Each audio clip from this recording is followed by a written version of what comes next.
비행기가 이륙하기 전에 우리가 여성문의 안내를 받습니다. 안내를 받고 이렇게 마이크에 아나운싱이 나오는 걸 보면 이제 쭉 이렇게 주의할 사항도 나오고 그러는데, 만약에 비행기가 긴급 상황이 있을 때 어떻게 내린다 하면서 이제 산소 마스크가 떨어질 때, 산소 마스크가 떨어지면 어른부터 착용하고 아이들을 착용하게 합니까?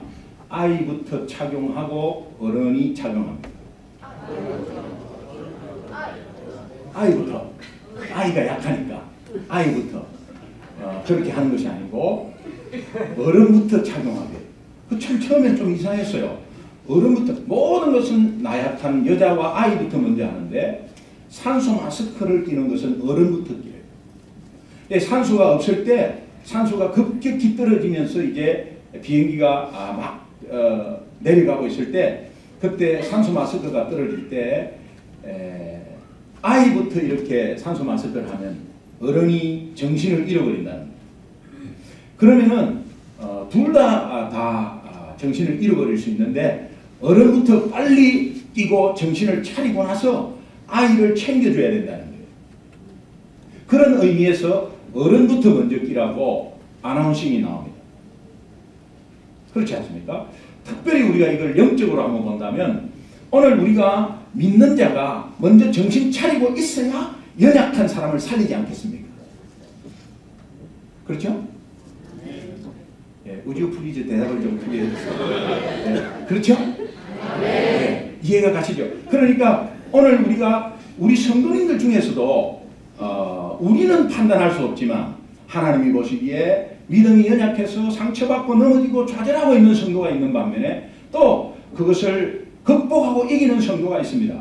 그러나 중요한 것은 단지 우리가 영적으로 깨어있어서 영적으로 잠자는 성도를 깨워야 된다는 거예요. 영적으로 연약한 성도를 일으켜 세워줘야 된다는 거예요.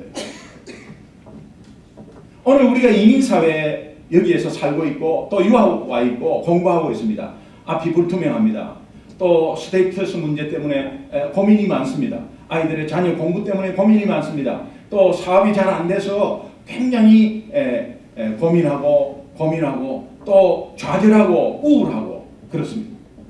현실 문제에 얽매여서 영적으로 자기가 어떤 위기가 왔는지를, 영적으로 어떤 위기가 왔는지를 깨닫지 못하고 일상성, 다람쥐 쳇바퀴 도는 일상성에 무뎌져 가지고 영적으로 혹시 잠을 자고 있는 성도가 이 중에 한 분이라도 있다면, 성경은 이렇게 말합니다. 깨어 있으라. 깨어 있으라. 따라합시다. 깨어 있으라. 깨어 있으라. 깨어 있으라고 말합니다. 영적으로 잠자는 성도가 없기를 주님의 이름으로 축원합니다. 하나님의 마음에 합한 사람 다윗. 다윗이 사울에 쫓기면서 일생일대의 위기를 맞이했을 때, 이 다윗은 자기 입으로 이렇게 다짐하고 선포합니다. 내가 새벽을 깨우리로다. 여러분, 우리 이민사회에서도 마찬가지인데, 좀 살만하면은 아침잠이 많고, 그런데 문제가 많고 막 되게 힘들고 막 그냥 이러면요, 잠이 안 오니까 새벽기도를 나옵니다. 근데 왜 잠이 안 오겠어요? 걱정 가운데서 막참, 이거는 새벽을 깨우는 게 아니라 도저히 잠이 안 와서, 걱정 때문에. 그런데 새벽기도를 나와서 그것이 타력을 붙어가지고 거기에서 기도로 승리하면서 응답받은 그런 모습이 있습니다. 그런데 응답받고 하나님이 풀어주고 하는 가운데서 조금 괜찮아지잖아요. 그러면 이제 잠을 자기 시작해요. 이런 모습을 제가 집회 다니면서도 많이 봤어요. LA 다운타운이나 뉴욕 플러싱 같은 한인이 갓 이민 와서 막 편리하고 또 직업도 찾기 쉽고 또 차도 없이 다닐 수 있는 곳에는 굉장히 아침에 새벽에 막 교회가 꽉꽉 찹니다. 진짜입니다. 그런데 이 오렌지 카운티나 저 뉴욕 롱 아일랜드 이런 데 들어가면은 새벽기도에 사람이 없어요. 저희 교회도 마찬가지지만 하여튼 여러분 새벽을 깨우시면 좋겠어요. 옆에서 이렇게 한번만 인사합시다. 이제 좀 깨웁시다. 예수님이 겟세마네 동산에서 기도하시기 전에 앞으로 다가오는 그 엄청난 십자가 사건의 그 의미를 모르고 있는 제자들에게 깨어서 기도하라. 특별히 베드로에게 깨어있어 너 시험에 들지 않게 깨어있어 기도하라. 기도하지 않으면 금방 시험 들고 기도하지 않으면 깨어서 있지 않으면 섭섭병이 굉장히 오게 돼 있어요. 오늘 우리 교회 내에서 시험당하는 것은 굉장히 작은 부분입니다. 내가 저 사람한테 이렇게 해줬는데 저기 내한테 이렇게 대할 수 있겠나 하면서 섭섭병에 걸립니다. 그리고 전혀 아무 일 없이 한마디 툭 뱉은 것이 내한테는 그냥 바람이 싹 한 거예요.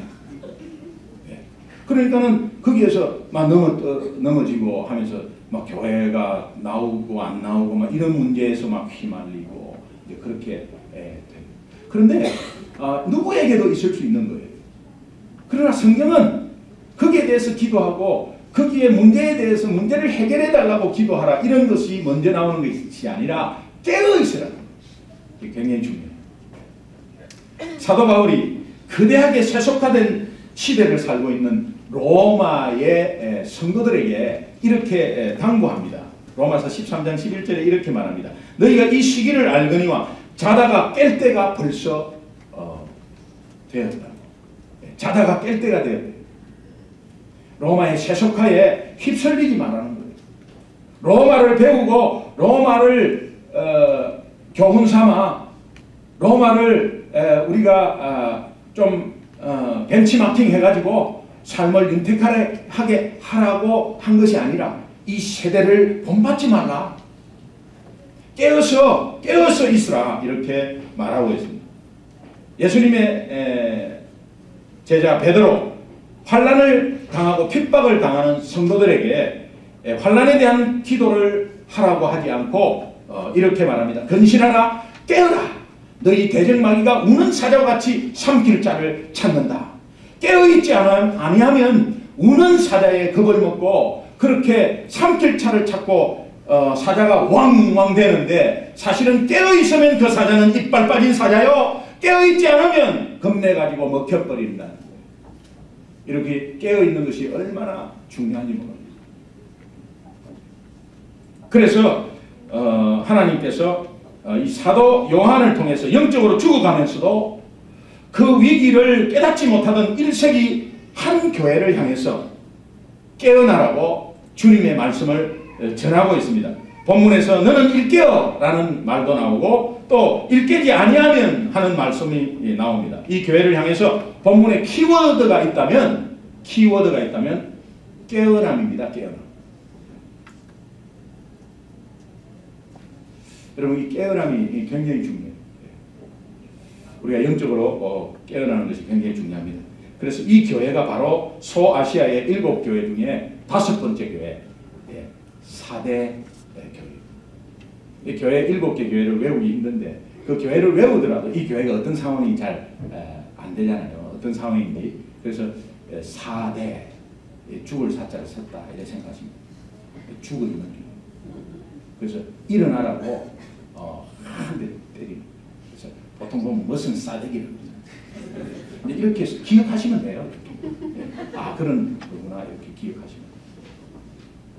4대 교회를 향해서 메시지를 주는 주님의 모습이 어떤 모습으로 나타나 있느냐면 계시록 3장 1절 한번 같이 읽도록 하겠습니다. 시작. 4대 교회 4대에게 편지하라. 하나님의 7 영과 7 별을 가지신 이가 이르시되 내 행위를 아노니 내가 살았다 하는 이름을 가졌으나 죽었다. 여기에서 7 별이라는 것은 교회 지도자들을 말합니다. 이 교회 지도자들을 붙들고 인도하시는 주님의 진정한 주인 되신 주님께서 7 영을 가지신 7이라는 완전한 숫자죠. 완전한 성령을 통해서 말씀하시는데 그 의미는 교회의 운명은 단순히 인간적인 지도자에 의해서 맡겨지는 것이 아니라 주님 자신이 친히 세우신 지도자에 의해서 성령으로 인도될 것이다. 이렇게 말하거든요. 부족하고 부족한 김기동 목사가 소중한 게 1년 8개월 전에 개척해가지고 6명으로 교회를 시작했습니다. 부족하지만 하나님께서 세우신 종이라고 믿고 따라온 여러분에게 다시 한번 감사를 드립니다. 부족하지만 목사님 하면서 불러주신 것도 너무 감사하지만, 그러나 부족한 것은 제 자신이 제가 잘 알죠. 그러나 하나님께서 저를 지도자로 세우시고 또 누구를 통해서 역사하느냐? 성령께서 이 교회를 이끌어 가는데 하나님이 세우신 지도자를 통해서 이끌어 가시겠다는 거예요. 그래서 김기동 목사가 혹시 부족한 점이 조금이라도 있으면 여러분은 김기동 목사의 부족함을 손가락질하는 것보다 기도해 주세요. 지금까지 여러분들이 저의 연약한 모습을 놓고 기도해 주신 줄 믿습니다. 그러면 하나님께서, 성령께서 저를 통해서 이 교회를 완벽하게 이끌어 갈 줄로 믿습니다. 제가 이 교회 말씀을 준비하면서도 그렇지, 내가 하는 것이 아니지, 다시 한번 또 깨닫고 다시 한번 무릎 꿇고 하나님께 의지하는 귀한 기회가 되었습니다. 사대라는 이 지역은 두아디라에서 남동쪽으로 한 48km, 여러분 지도를 보시면 알겠지만 48km 정도 떨어진 도시인데 고대 리디아 왕국의 수도라고 합니다. 인류 역사상 최초로 이 금과 은으로 화폐를 만든 곳입니다. 그래서 어떤 면에서는 부의 상징인 도시였습니다. 아주 잘 사는 도시죠. 78개, 78개의 돌기둥으로 이루어진 이 거대한 아르테미스 신전, 제가 이 성지순례를 가봤는데 굉장히 웅장해요. 가까이 가면은 그 돌이 얼마나 큰지요. 굉장히 웅장해요. 이것이 78개. 그래서 신전을 만들어서 그 신전을 중심으로 해서 도시에서는 연회가 벌어지고 축제가 벌어지고 하여튼 날마다 오락이 벌어지고 거기에서 우상숭배 또 거기에서 행언이 벌어지고 하여튼 타락과 쾌락에 아주 충만했어요. 이런 세속적이고 사치스러운 도시의 분위기가 훗날 1세기의 그리스도인들의 순수한 믿음조차도 급속하게 세속화시켜버렸습니다. 세상을 변화시켜야 할 교회가 오히려 세상의 영향을 받아서 복음이 아니라 세상의 권력과 재물을 그들의 소망으로 두었던 거예요. 오늘 우리는 어떻습니까? 오늘 이민교회는 어떻습니까? 이민교회에 속한 여러분은 어떻습니까? 믿지 않는 사람을 우리는 오히려 우리가 변화시켜야 되는데 거기에 휩쓸려 가지고 혹시 제가 표현 양해 드립니다. 놀아나지는 않는 것입니다. 사탄의 종노릇으로 놀아나는 것입니다. 그거는 결국은. 오늘 교회가 세상을 걱정하고 교회가 세상을 품고 기도해야 되는데 오히려 세상이 교회를 걱정하고 있고 세상이 믿는 자들을 보면서 혀를 차고 있고 그렇게 하면 되겠습니다. 어제 토요일 아침에 우리가 한 20명 모여서 저 언덕 위에 올라가서 도시를 향해서 손을 들고 기도했습니다. 이 도시에 공중 권세 잡은 악한 영은 예수 이름으로 물러갈지어다. 오늘 우리 미국이 많이 타락하고 쾌락을 추구하고 있고 청교도 신앙이 희석되고 있는 이때에 동성애가 이제는 법적으로 공인화되고 아이들은 여러 가지 타락 가운데서 유혹 가운데서 고등학생 정도라면 마약의 권유를 한 번이라도 받아보고 그런 가운데서 헤매고 있는 이런 지역 분위기, 그 분위기에 우리가 또 믿음이 약해서 넘어지는 분위기, 이런 속에서 우리가 교회로서의 사명을 감당하려고 하면 기도밖에는 없습니다. 그래서 우리가 매달 첫째 주 토요일, 이제 토요일 8시부터 올라가서 도시를 향했습니다. 그래서 플러튼, 애나하임, 브레아, 플라센티아 이런 쪽으로 향해서 이렇게 손을 들고 기도하는데 눈물이 나오더라고요. 이 도시에 속한 킨드가든부터 칼리지, 유니버시티까지 그 안에 있는 악한 영은 예수 이름으로 물러갈지어다. 기도했습니다. 얼마나 감사합니다. 그리고 저런 기도하는 장소가 있는지도 몰랐다고 하면서 그러면서 아침에 등산으로 미국 사람들이 조깅하고 왔다 갔다 하는 분들 우리 기도하는 모습을 보면서 뭔가 궁금하다. 그러면서 한참 서가지고 바라보는 사람도 있었습니다. 밑에서는 골프장에서 골프를 치려고 하는데 손을 들고 있는 거예요. 그래서 한참. 그래서 그 사람이 때리는데 잘못 때렸어요. 여러 가지 하여튼 우리가 영적으로 그렇게 기도하는 가운데 있는 데는 얼마나 감사한지 모르겠어요. 하나님께서 오늘 우리 교회를 향해서도 메시지를 그렇게 전하고 있습니다.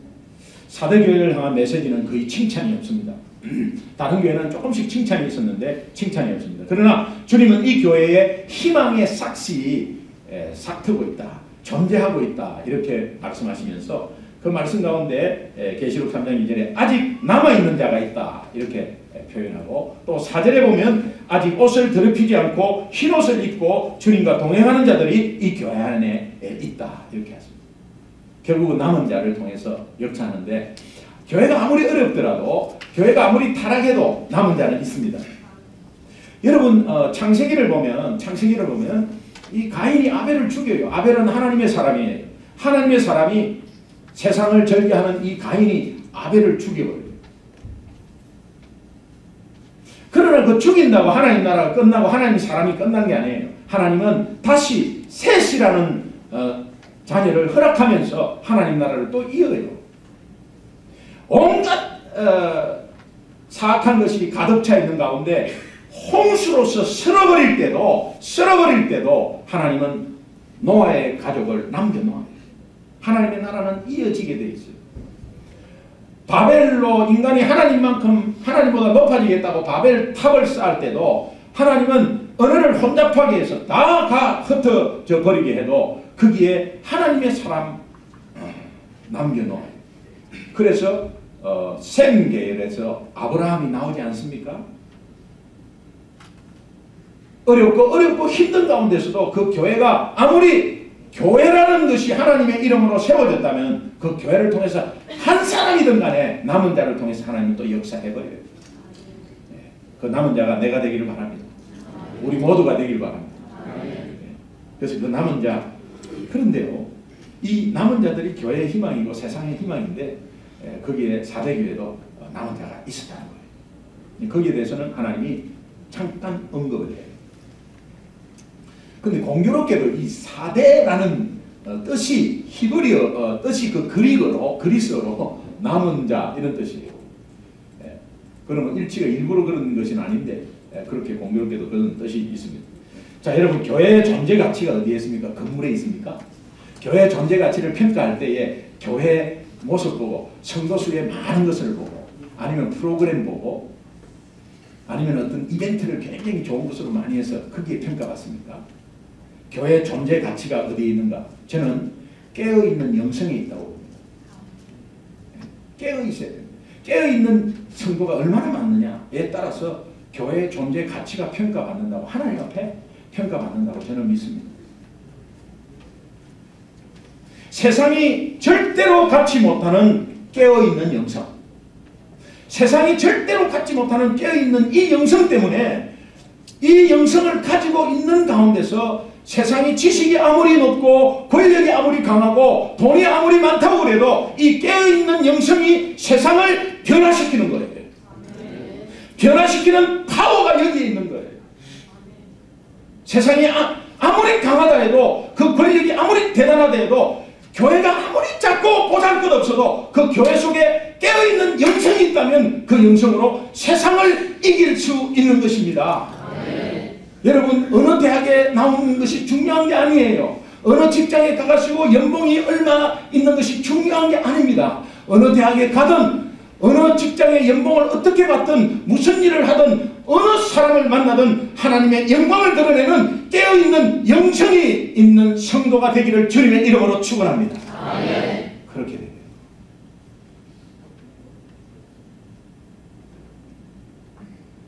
어떤 청년 자매는 목사님, 내가 이 회사를 들어가야 됩니까? 저 회사, 제가 전쟁입니까? 묻는 의미는 알겠어요. 그 목사가 어떻게 그걸 다 해줍니까? 그러나 제가 이 말씀은 분명히 드렸어요. 자매가 어디를 가든지 어느 회사를 가든지 하나님의 뜻은 거기에서 하나님의 영광을 드러내는 것이 그게 하나님의 뜻이야. 그렇다면 여러분 교회의 존재 목적은 또 무엇일까요? 복음으로 세상을 변화시키고 잃었던 생명을 다시 찾아 살리는 것 아니겠습니까? 교회의 존재 목적입니다. 성경은 너희는 세상의 빛이라 너희는 세상의 소금이라 이렇게 말하고 있습니다. 그런데 빛이 비추기를 멈추고 소금이 그 짠맛을 잃는다면 그것은 더 이상 존재할 이유가 없지 않습니까? 그래서 바울은 세상을 본받지 말라고 그렇게 강조하는 거예요. 사실 사대교회는 칭찬보다도 책망을 훨씬 많이 받은 교회입니다. 계시록 3장 1절 하절은 이렇게 말하고 있습니다. 같이 한번 읽어보실래요? 시작. 내가 살았다 하는 이름을 가졌으나 죽었다. 또 2절 하반부 한번 읽어보겠습니다. 2절 하반부. 네, 시작. 내 하나님 앞에 내 행위에 온전한 것을 찾지 못하였다. 교회의 존재 가치나 존재 목적을 사대교회는 상실해버렸다. 다시 말하면 사대교회는 영적으로 잠자고 있다. 영적으로 죽었다. 영적으로 시체다. 이렇게 말하고 있습니다. 사람들 앞에서는 대단한 믿음을 가진 것처럼 치장하고 있었습니다. 허울만 그럴듯하고 교인들 한 사람 한 사람 영적인 상태는 다 무덤이나 다를 바 없었습니다. 하나님 앞에서 그분의 불꽃 같은 안목을 피할 수는 절대 없었습니다. 속일 수 없었습니다. 하나님 앞에서 영적인 시체 그 진단을 받은 것입니다. 여러분 그렇다면 오늘 우리가 사대교회에서 교훈으로 배워야 할 우리 교회 건강한 교회의 청사진이 무엇일까요? 한마디로 그것은 따라합시다. 영적으로 깨어있는 교회. 영적으로 깨어있는 교회. 소중한 교회와 소중한 교회에 속한 여러분들이 영적으로 깨어있는 교회와 성도가 되려면 어떻게 해야 되는가? 저는 두 가지로 그냥 간단히 요약하고 싶습니다. 첫 번째는 모든 행위에서 영혼 사랑이 충만해야 합니다. 이것은 무슨 말씀이냐면 주님이 이렇게 말합니다. 내가 너희를 사랑한 것처럼 너희도 이웃을 사랑하라. 내가 너희를 사랑한 것처럼 너희도 이웃을 사랑하라. 사랑한 것처럼 사랑하라의 그 사랑은 영혼 사랑입니다. 따라합시다. 영혼 사랑. 영혼 사랑이 아니었다면 오늘 우리의 행동을 봤다면 하나님은 아마 사랑하지 못했을 거예요. 저를 보더라도 그 하나님 앞에 뺀들뺀들거리고 예수가 반미기 주냐 하나님이 살아있으면 나와보라 그래라고 하나를 가리키면서 삿대질을 한 제가 목사가 돼 있잖아요. 이 신비한 것입니다. 오늘 기적 중에 최고의 기적이 뭡니까? 뭐 그냥 사고에서 살아나고 아니면 뭐 그냥 흙가백이 뚜렷한 무슨 간정이 있고 이런 게 아니라 죄인, 나 같은 죄인, 억만 죄악에서 죽을 죄인이 예수 믿고 있는다는 그 자체가 최고의 기적이며 최고의 간증인 줄 믿습니다. 그러니까 참 이 영혼 사랑에 충만해야 된다. 하나님께서 오늘 우리의 영혼을 봤기 때문에 인내하시고 끝까지 참으시면서 그러면서 오늘 우리가 이 자리에 존재하고 있는 것입니다. 계시록 3장 2절에 이렇게 나와 있어요. 내 행위에 온전한 것을 찾지 못하였느니 온전한 것 결국은 충만한 것이다. 원어를 올라가면 뜻이 충만하다. 깨어있는 성도는 영혼을 바라보면서 모든 행위에서 영혼 사랑으로 충만해야 된다. 그 모든 행위에서 여러분 이 골로새서 3장 23절이 와닿습니다. 여러분 따라합시다. 골삼이삼. 그렇게 외우시면 돼요. 골로새서 3장 23절 골삼이삼. 골삼이삼은 내 마음을 다해서 어떤 일을 할 때도 그렇지만 내 마음을 다해서 사람에게 하듯 하지 말고 주께 하듯 하라. 어떤 일을 할 때 주께 하듯 하라. 그것은 영혼을 사랑하는 마음으로 하라. 영혼을 사랑하는 마음. 자, 이제 교회가 이제 전도한다, 사랑나는 축제에 있다 이러면은 한 사람을 데리고 오려고 애를 씁니다. 이제 그럴 때 영혼 사랑으로 해야지, 순수한 동기가 영혼 사랑이 돼야지 저거 데리고 가야 되겠다 이렇게 하면 영혼 불쌍하잖아. 그 영혼을 보면 오늘 내일 어떻게 될지 모르고 지옥 가잖아. 저 영혼이 예수님 만나서 이랬어야 되겠다 이런 마음으로 해야지 저 사람 오늘 우리 교회로 데리고 와야 되겠다 이러면은 안 되는 거예요. 그러면요 나중에 포기하고 섭섭하고 그래요. 어떤 결과가 오느냐. 옆에 있는 새댁이 이사를 왔어. 그래서 김치를 담아가지고 이제 똑똑똑 새댁 그 이왕 우리가 김치를 담았는데 맛있는가 모르겠다고. 그런데 그래도 양념 다 해서 또 한국에서 저 목포에서 아주 젓갈을 직접 공수해가지고 김치를 담았어. 그래서 맛있는지 모르겠는데 새댁 한번 먹어보세요. 어머 너무 고마워요. 어떻게 저는 드린 것도 없는데 어떻게 이렇게 귀한 것을 주세요. 네, 잘 먹겠습니다. 그럴 때 이제 목표는 뭐냐, 교회 데리고 오는 거기 때문에 이제 김치를 주면서 세대 그런데 우리 교회 사랑나눔 축제가 있고 그래서 우리 교회가 11월 2일 날 이렇게 좀 초청하는 게 있는데 우리 교회 한 번만 꼭 좀 와줬으면 좋겠다. 그러고 나서 이제 그래 저는 사실 교회에서 좀 싫어해요. 이제 그렇게 해요. 그럼 첫술에 배부르게 했어요. 그래서 가가지고 일주일 뒤에 다시 김치를 담아갖고 세대 이번에는 알타리야. 그러면 어머 지난번 거도 뭐 잘 못 먹었는데 아직 남아있는데 우리 남편이 맛있다고 뭐 밥을 2그릇 먹고 하면서 막 이야기. 그러면서 어머 또 갔다 어머 맛있겠다 색깔 좋다 하면서 그래 이제 받았어요. 받았는데 세대 우리 교회 한 번만 꼭 나 아주머니 저는 교회를 싫어해요. 약간 뚜껑이 열리려다가 그래도 단 3번이다 이런 생각을 했어요. 그래가지고 이제 다시 한번 또 왔어요. 그러면 이제 또 이제 김치 담아서 이제 또 세대 이번에는 알타리나 총각김치나 뭐 이번에는 총각김치야. 김치를 담아가지고 여러 가지 하여튼 파김치로 섞어가지고 아주 더 정성스럽게 가져왔어요. 저는 해드린 것도 없고 너무 감사해요. 이왕 담은 거 그냥 같이 나눠 먹으려고 그러다. 그래서 이제 받았어요. 그런데 마지막으로 이제 세대 우리 교회 한번 왔으면 좋겠다. 그때 세대관 자꾸 교회 가자고 김치 주시면 저는 김치를 못 받겠습니다. 그 말 듣고 쓸쓸히 오면서 그 세댁 집을 한번 바라보면서 5분 동안 서 있는 거지. 5분 동안 서 있으면서 무슨 마음이 드느냐. 에이 지옥이나 갔구나. 내가 미쳤나. 내 살기도 내 똥 닦기도 바쁜데 뭐 이걸 김치를 3번을 담아 내가 지금 무슨 짓 하나. 저 여자는 감사한 것도 하나도 모르고 지금 있는데 내가 왜 이 짓을 하나. 모르겠다 이러면서요. 탁탁탁 털어버리고. 거기에 원인이 뭐냐. 저 영혼이 귀하고 영혼이 불쌍하고 그 영혼을 바라봤다면 끊임없이 계속해서 주는 겁니다. 그러나 그 끊임없는 지속성에 감동하는 거지 그걸 주면서 대신 어떻게 해달라고 하는 요구에 거기에 들어주는 것은 어떤 친구는 들어주겠지. 그러나 영적인 문제는 부부 사이도 안 되는 거 아니에요. 그렇게 이게 영혼 사랑이 얼마나 중요한가. 그 영혼 사랑의 순수한 동기가 얼마나 중요한가를 우리가 알 수가 있는 거예요.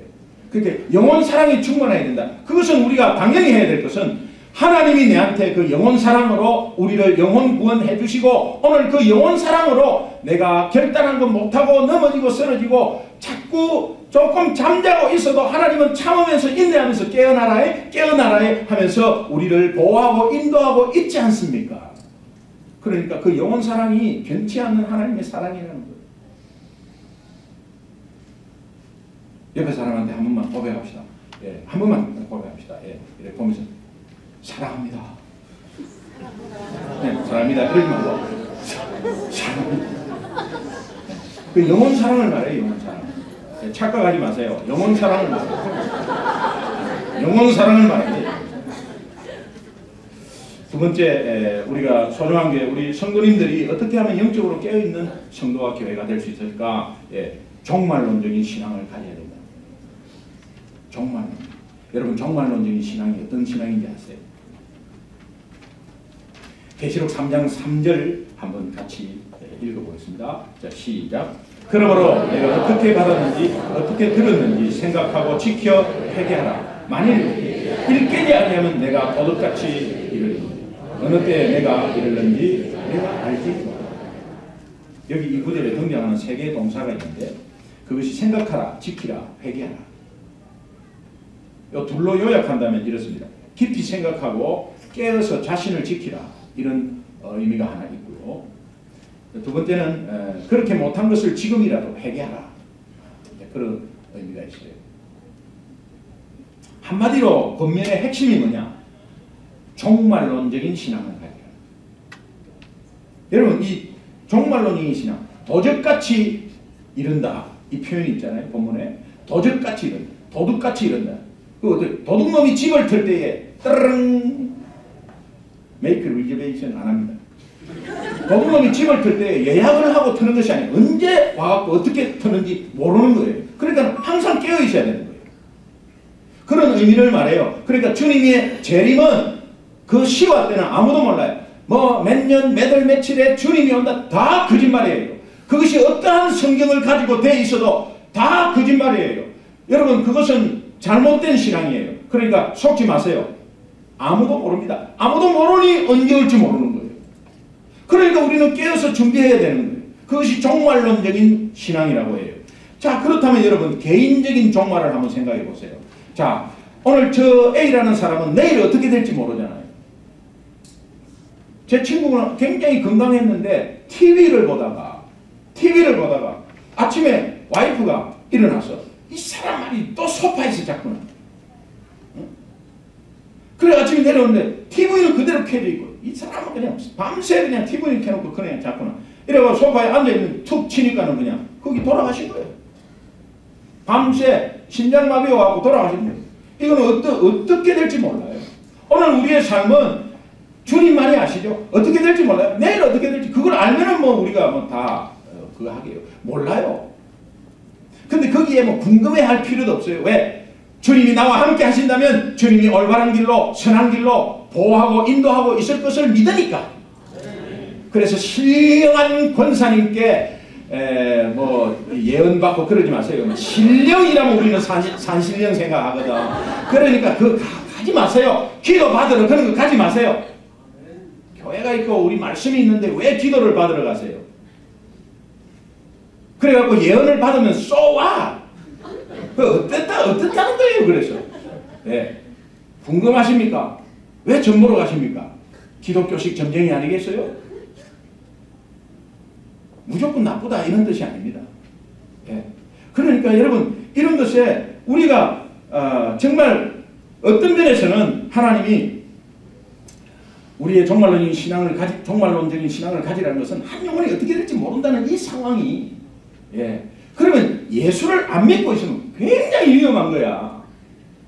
보험을 안 들고 차를 이리저리 몰고 다니고 있는 거예요. 보험 안 들고 몰고 다니는데 사고가 안 나면 그래도 천만다행이지. 그러나 사고 나면 끝나버리는 거야. 그 사고 나서 한 사람 치였다. 모든 재산 다 미국에서 못 삽니다. 끝입니다. 어떻게 하실래요? 그러면 뭐 영창 가고 근데 보험에 들면 만에 하나의 사고가 났다 해도 괜찮잖아요. 근데 보험에 들어도 안 들어도 사고 안 나면 똑같잖아요. 겉으로는 잘 먹고 잘 살고 있잖아요. 다 잘 살아요.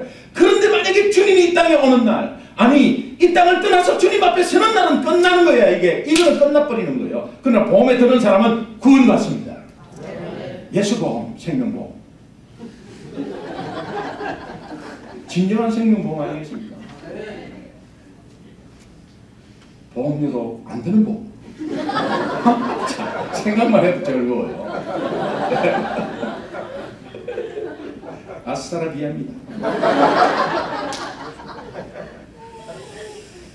여러분, 우리가 어머니 구원받아야 된다라고 표현할 때 어머니가 오늘 구원받아야 됩니까? 3일 뒤에 받아야 돼요? 오늘. 지금 다. right now. 이미 지금 받아야 돼요. 지금. 그런데 우리가 보면은 3달 뒤에 받아도 되는 것처럼 생활하래요. 3달 뒤에 받아도 되는 것처럼 생활해요. 우리 모습 보면은. 왜? 영적인 단어이기 때문에 잘 몰라요. 구원이라는 단어가 영적인 단어이기 때문에 위급함이 없어요. 자, 그렇다면 여러분 구조라는 단어를 사용해 볼게요. 우리 어머니 구조 받아야 돼요. 지금 받아야 돼요. 3일 뒤에 받아야 돼요. 네.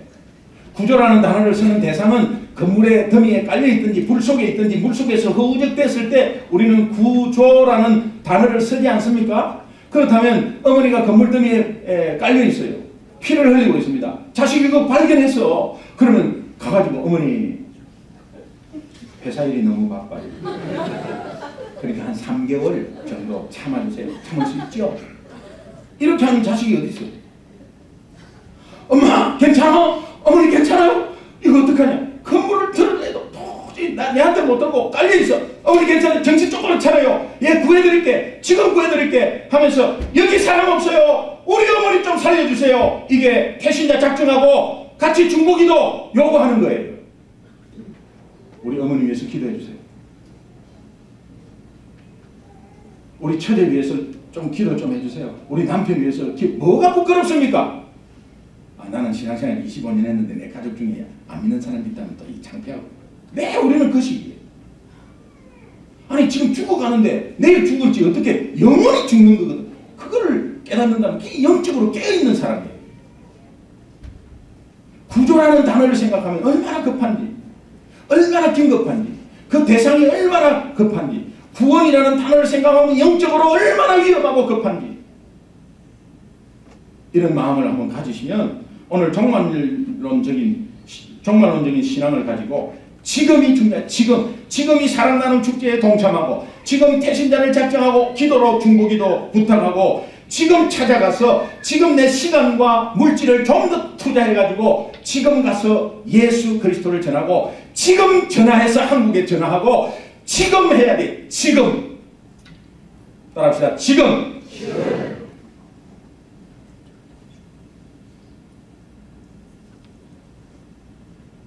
죽어가는 영혼을, 나도 힘든데 나는 구원받았잖아. 그래도 죽어가는 영혼을 중보한다는 것이 중보기도의 극치, 중보기도의 최고의 표현이에요.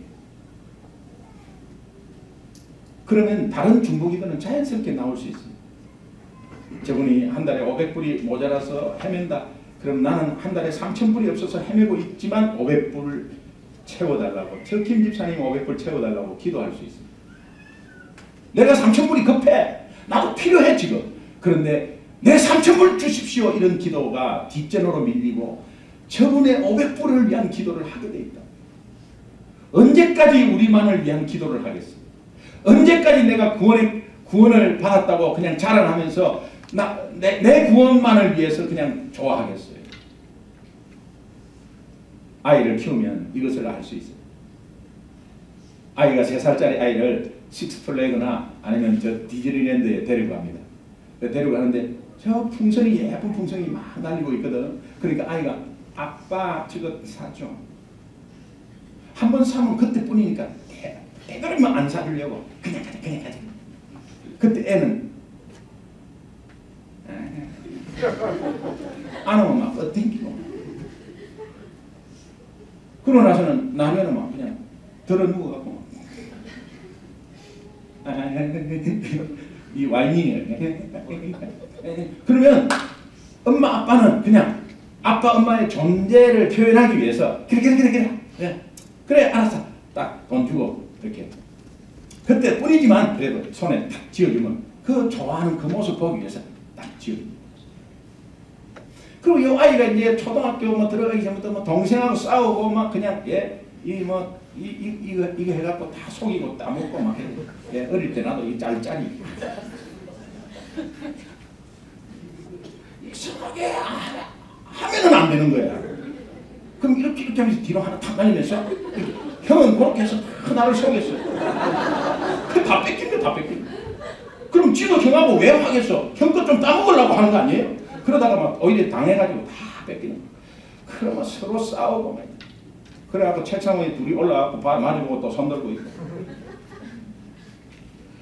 그런데 이제 이 아이들이 커가면서 이제 대학생이 됐어. 대학생이 되니까 그렇게 달라고 하고 뭐 자기 그 쟁취하고 하는 게 없어지면서 오히려 달라고 소리를 안 하니까 아빠가 궁금해가지고 얘 큰애야 너 이거 필요하지 않아? 예를 들면 중고차입니다. 자, 미국에서는 차가 필요하죠? 굉장히 필요해요. 근데 동생도 대학생이야? 지도 대학생이야. 야, 너 중고차 필요하지 않아? 아빠가 한 대 사줄까? 아, 이때 이 형이 말이에요. 그 동생하고 자기 걸 쟁취하고 하는 행위 말이에요. 아빠, 저는 됐어요. 동생한테 중고차 주세요. 이게 중고기도입니다. 내가 필요한데도 불구하고 아빠, 저는 됐어요. 네, 동생 주세요. 여러분, 내가 지금 현재 내가 기도로서 뭔가 필요해. 나도 급해. 그런데 옆에 친구 보고 옆에 이웃을 바라보면 뭔가 필요한 게 있으면 하나님, 저 집사님, 저 형제 채워달라고 그 기도하는 이 모습을 하나님이 봤다. 하나님이 진정코 살아있다고 여러분이 믿으신다면 여러분이 하나님 입장에 되고 여러분이 부모 입장 되면 거기에 그룹을 형성하는 회장님이 기업을 누구에게 물려주겠어요? 나는 됐습니다. 동생 도와주세요. 동생은 아무것도 모르고 아빠 그거 있잖아. 주세요. 주세요. 그거 있는 거 봤는데 이러면 아빠는 있는 것도 없어. 없어.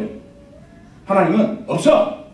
없어. 이러지만 그래도 저는 이것이 필요하지만 하나님 저 집사님 필요한 거 주세요. 그 기업은 그에게 물려주는 것입니다.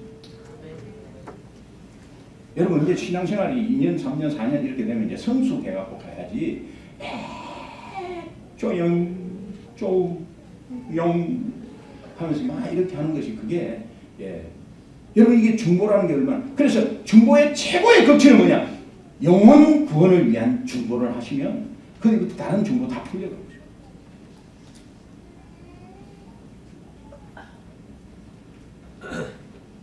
당시 세상의 희망이 되어야 할 4대 교회는 성공주의, 세속화의 어둠 속에서 방심하면서 기분 좋게 잠들어 있었습니다.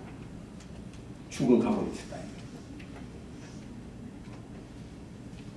자, 결론적인 말씀을 드리겠습니다. 조지 바나라는 박사님이 있습니다. 이게 주로 교회 리서치를 하는 기관인데 바나 리서치라는 게 굉장히 유명한 기관이에요. 이 조지 바나 박사가 쓴 아주 유명한 책 주전자 속의 개구리 있습니다.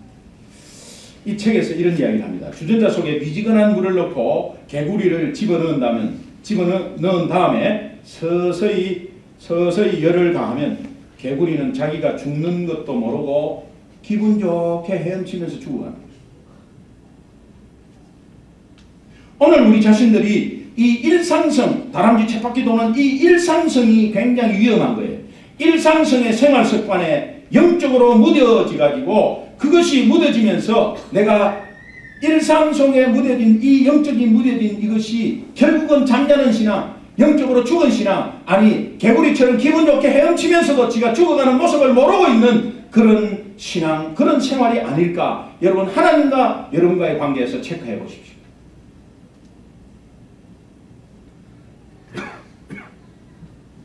그것이 나의 모습이라면 지금 깨어나야 합니다. 지금 깨어나야 합니다. 지금이 영혼 사랑으로 충만할 때입니다. 지금이 정말 온전히 신앙을 가질 때예요. 다시 말하면 지금이 영적으로 깨어 있을 때예요. 아멘. 우리 좌우로 한 번만 더 인사합시다. 간절하게 인사합시다. 예, 우리 영적으로 꼭 깨어 있읍시다. 이렇게 영적으로 꼭 깨어 있읍시다. 영적으로 꼭 깨어 있기를 바랍니다. 여러분, 이것이 그냥 말씀으로 들리지 마세요. 귀 있는 자는 하나님의 말씀으로 들으십시오. 예, 영적으로 깨어 있어야 우리가 승리할 수 있어요. 저는 무엇보다 먼저 새벽을 깨우기를 원합니다. 새벽을 깨우는 실천이 있기를 원합니다. 한번 하나님한테 기도해보세요. 예, 이 인생은 어렵습니다. 힘듭니다. 그냥 다리 쭉 뻗고 좀 쉬고 싶습니다. 그러나 쭉 뻗고 쉬고 싶을 때는 쉬세요. 진짜 쉬세요. 그런데 매일 뻗고 쉬고 싶습니다. 이거는요, 죽어가는 교회예요. 죽어가는 성도예요. 굉장히 기분 좋으면서 헤엄치는 거예요. 헤엄치면서 죽어가는 거예요. 정신 차리시기 바랍니다. 네. 제가 어떻게 사람으로 평가하겠습니까? 하나님의 말씀이니까 제가 확신 있게 말씀드리는 거예요. 오늘 우리 계시록 3장 5절은 결론적인 말씀을 우리에게 던지고 있습니다. 계시록 3장 5절을 함께 한번 읽어보겠습니다. 천천히 읽겠습니다. 시작. 이기는 자는 이와 같이 흰옷을 입을 것이요 내가 그 이름을 생명책에 결코 지우지 않을 것이요 그 이름을 내 아버지 앞과 그의 천사들 앞에서 시인하라. 여러분, 이것이 이제 영적으로 깨어있으면 하나님은 삼중적 축복을 허락하십니다. 이 삼중 축복을 허락하시는데 첫 번째는 흰옷을 입을 것이다. 흰옷을 입을 것이다. 예수 그리스도로 인해서 나의 억만 죄악이 깨끗해지며 그런 가운데서 구원을 통해서 하나님이 약속하시고 그 구원받은 자는 당면한 현실적인 문제 다 해결한다. 예수 그리스도가 해결한다. 우리가 절대로 해결할 수 없는 인간의 죄 문제, 허무 문제, 죽음 문제 그런 것들을 우리는 절대로 해결할 수 없었지만 하나님은 예수 그리스도의 십자가의 보혈로 해결해 주셨으니 그 구원의 확신이 있다면 그 흰옷을 입는 것이 확신이 된다면 그 말씀이 확신이 된다면 오늘 당면한 문제 아무것도 아니다. 전체를 보면 극히 작은 부분이다. 그러나 그 극히 작은 부분도 내 앞에 눈앞에 보면 가장 크게 보이지만 하나님의 관점에서 하나님의 초점으로 보면 많은 문제 속에 하나지만 그 문제를 전적으로 이기게 하시는 분은 하나님이다. 두 번째 약속은 생명책에서 지우지 않겠다는 거예요. 죽음이 오늘 우리가 죽더라도 이 땅을 떠나더라도 그리스도와 우리를 절대로 분리시킬 수 없고 우리는 영생을 얻게 되는 것입니다. 어떠한 문제도 우리를 분리시킬 수 없어요. 어떠한 큰 문제도 어떠한 시기 질투도 우리 세상에서 어떠한 것도 그리스도와 우리를 분리시킬 수 없어요. 하나님은 약속하십니다. 또 시인하겠다. 이것은 법적 구속력을 갖는 고백입니다. 하나님의 자녀와 하늘의 시민권을 확정해주는 하나님의 말씀이에요. 여러분, 이 확신 있는 말씀 가운데 일어서시기 바랍니다. 귀 있는 자는 성령이 우리들에게 하시는 말씀 가운데 아멘으로 화답해 주시기 바랍니다. 영적으로 깨어서 이 세상을 이겨서 이제는 이 세상을 이기는 것도 이기는 거지만 이제는 죽어가는 영혼을 살리는 귀한 깨어있는 성도, 깨어있는 교회가 되기를 주님의 이름으로 축원합니다. 기도하겠습니다.